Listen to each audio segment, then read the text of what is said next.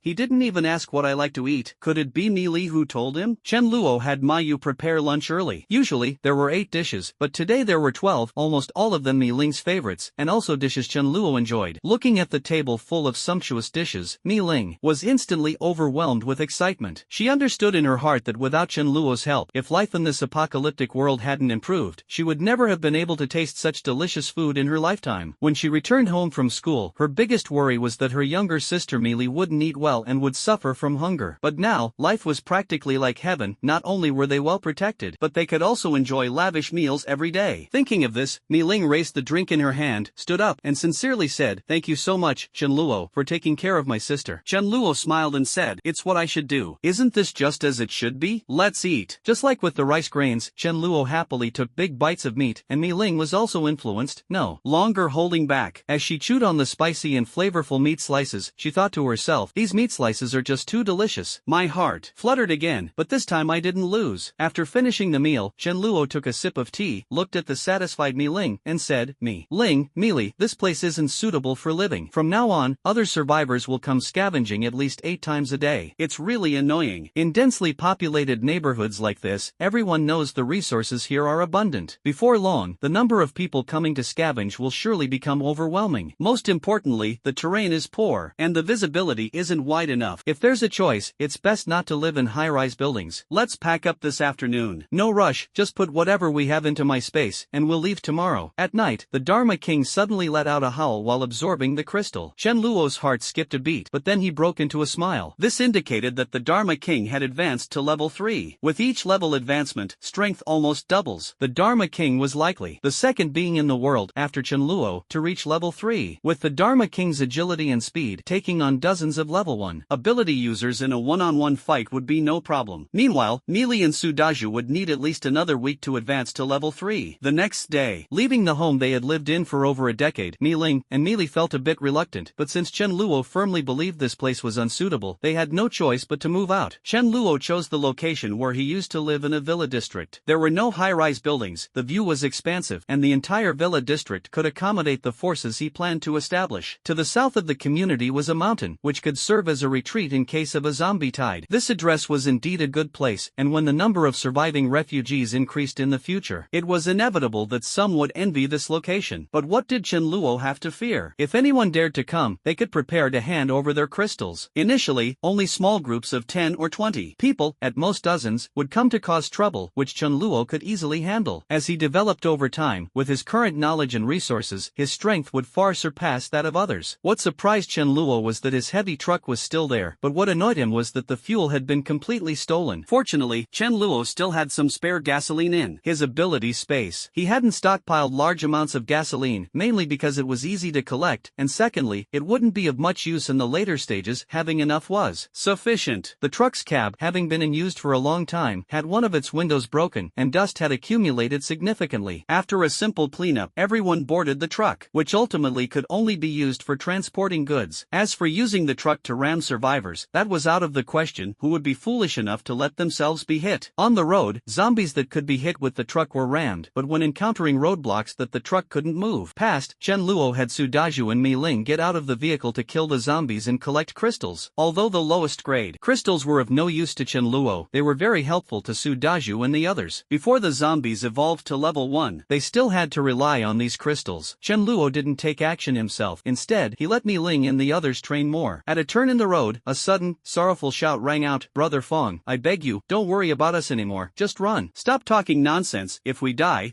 together." Chen Luo had now advanced to level 4, and his vision far surpassed that of ordinary people. Looking in the direction of the sound, he saw 3 young men with darkened faces and sluggish movements struggling to evade the pursuit of 5 or 6 zombies. Chen Luo was momentarily stunned. Could this be an attack by poison-type zombies? If so, it must only be level 1 poison-type zombies, otherwise, the 3 would have already collapsed, unable to move. Among the 4 youths, the remaining one was wielding a rubber baton, fighting desperately without retreating. Judging by his appearance, he seemed to have been poisoned but was likely a physical-type ability user with some immunity to level 1 toxins. He could have left his 3 companions to feed the zombies, and escaped himself. Coincidentally, this man, referred to as Brother Fong, spotted Chen Luo passing by and showed a glimmer of hope amidst his despair. He shouted loudly, "Brother, if you can save us, please do. I, Fong Yu, will repay this great favor." Chen Luo calmly replied, "Alright." He opened the car door and released the king. "Open the door, let the dog out." Under normal circumstances, this matter had nothing to do with Chen Luo, but he greatly admired Fong Yu's sense of righteousness and loyalty, choosing to stay behind even when he could have escaped. This reminded Chen Luo of the scene in his previous life when Su Daju sacrificed himself for him. Clearly, Su Daju also appreciated Fong Yu's character and took the initiative to get out of the car to help. In the end, no danger occurred. The king quickly dealt with the 5 zombies, leaving Fong Yu and the others dumbfounded. Low-level poison-type zombies only spray poison at close range, and it seemed Fong Yu and his group had already taken care of them. Su Daju then assisted Fong Yu in supporting his injured friends. Fong Yu came to the heavy truck's window, bowed deeply to Chen Luo, and choked out, Thank you for saving us. I'm not good with words, but if you ever need anything, just say the word." Thinking of something, Chen Luo asked with interest, "How many of you are there? What happened?" Fong Yu did not hold back. "There are 4 of us, all comrades from the same security company, longtime partners. We went out today to look for supplies, and everything seemed certain, but we unexpectedly ran into a zombie that could spray poison. We almost didn't make it." Many of Fong Yu's comrades had joined the same security company after leaving the military, but after the apocalypse struck, only the 4 of them survived. This precious camaraderie became even more valuable. Chen Luo turned to Mi Ling and said, "Mi Ling, go down and help treat them." Originally, these 3 poison youths would have needed at least 10 days to half a month of rest to recover. However, under Mi Ling's treatment, although still somewhat weak, they were already much better. Fong Yu was even more grateful and simultaneously astonished at the team's incredible strength. The dog that got off the vehicle seemed capable of annihilating their entire group with ease. Was this really just a dog? A few bolts of lightning effortlessly wiped out several zombies. And this little girl, was she a priest? Especially Chen Luo, who, despite his youthful appearance and faint smile, gave Fong Yu an impression of unfathomable depth. Chen Luo smiled lightly. "Strength comes in numbers. How about forming a team? Of course, I'll be the leader." He happened to be short on manpower, and these 4 people seemed excellent, with outstanding qualities. Why not recruit them? Fong Yu had just witnessed the strength of Chen Luo's group, and compared to them, his own team was simply not in the same league. Such a team was practically a golden golden opportunity. Even without Chen Luo's act of saving them, forming a team with people like this would greatly enhance their sense of security. Fang Yu couldn't find any reason to refuse. He glanced back at his three brothers, who all had no objections, and then clasped his fists toward Chen Luo, saying, "Thank you for considering us and for saving our lives. If we were to refuse, it would be ungrateful." Chen Luo smiled and said, "Then head to the rear compartment. Is there anything at your original resting spot that needs to be brought along? If there's nothing important, there's no need to retrieve it. There are plenty of supplies in malls and on the streets." Although these people seemed pleasant, Chen Luo would not easily disclose matters about the space to non-core members. Fang Yu shook his head. Mi Ling said, "These four people are indeed good. Not only do they have the courage to fight zombies, but they also don't abandon their teammates in life and death situations." Chen Luo nodded. "Having slightly lower strength is fine. The key is character. If they run away when danger comes, what use is great strength?" Rice also didn't notice anything unusual about the four of them. Upon arriving at the villa district where Chen Luo's home was located, Chen Luo still parked the car in the usual spot. The zombies in the villa district had mostly been cleared out by him, but at this moment, some new ones had appeared. Zombies would continue to wander around. When they reached the entrance of his villa, Chen Luo pointed to a nearby villa and said to Fang Yu and the other three, "This house should be unoccupied. You can tidy it up first, and I'll come find you later." Chen Luo could not possibly live together with Fang Yu and the other three. First, there was the issue of trust, and second, it was simply inconvenient. Fang Yu and the others nodded in agreement. As soon as he entered the house, Chen Luo's expression changed instantly. The living room window, which had originally been tightly shut, was now shattered, with glass shards scattered all over the floor. The house also showed signs of being ransacked. After a brief moment of thought, Chen Luo realized that someone had broken in to search for supplies, most likely one of the survivors from the villa area. He shook his head, unwilling to bother finding out who did it. "If anyone dares to come again while I'm home, don't blame me for being rude," he muttered. Chen Luo then said, "Mi Ling, Mi Li, you two pick a room on the third floor. De Zhu and Sister you can stay on the second floor. After that, let's all do a thorough cleaning." Chen Luo himself chose to stay on the third floor. His intentions were as clear as day. On the third floor, Chen Luo's bedroom was conveniently located in the middle, while Mi Ling and Mi Li chose the rooms on either side. He chuckled to himself. Chen Luo took out Mi Ling and Mi Li's belongings from his storage space and handed them over for them to organize, then headed downstairs. After some thought, Chen Luo retrieved some rice, potatoes, and a few seasonings like cooking oil, salt, and MSG from the storage room on the first floor, intending to store them there. He then called Su Dezhu over and carried a bag of rice and some potatoes to the place where Fang Yu and the others were staying. Chen Luo's hearing had also become exceptionally sharp. Even before entering the villa, he could already hear Fang Yu and the others talking. "Wow, Brother Fang, that dog is incredible. I can't believe it. A dog with that kind of strength. Even the four of us together might not be its match. Be more confident, drop the might. Chen Luo couldn't help but smile upon hearing this. This was the Thunder King of Lightning, and he had even received my true teachings. The door wasn't closed, so Chen Luo cleared his throat lightly, and the four of Fang Yu immediately greeted him. Chen Luo smiled and said, "No need to rush, everyone introduce yourselves first. My name is Chen Luo, this is Su Dezhu. While you're at it, share your awakened abilities and the time of your awakening." The four people began to take turns introducing themselves. "My name is Fang Yu. I'm the oldest among the four of us. I awakened on the third day, and my ability is increased strength and enhanced physique. My name is Yang Xian. My ability is ice. I awakened on the fifth day. If you have anything that needs freezing, I can help chill it. My name is Su Lan. My ability is earth. I awakened on the seventh day. I can control sand and stones, but it doesn't seem very useful." Earth element ability users are quite good. Whether in the early or later stages, their defense is the highest among elemental types. They can construct tall and sturdy earth walls to block zombies. If they can grow and reach the king level, skills like earthquakes and meteor summoning will also be extremely powerful. The last one was named Li Fei. He said somewhat embarrassedly, "My name is Li Fei, and my ability is electricity. I awakened on the fifth day as well." Compared to the dog you raised,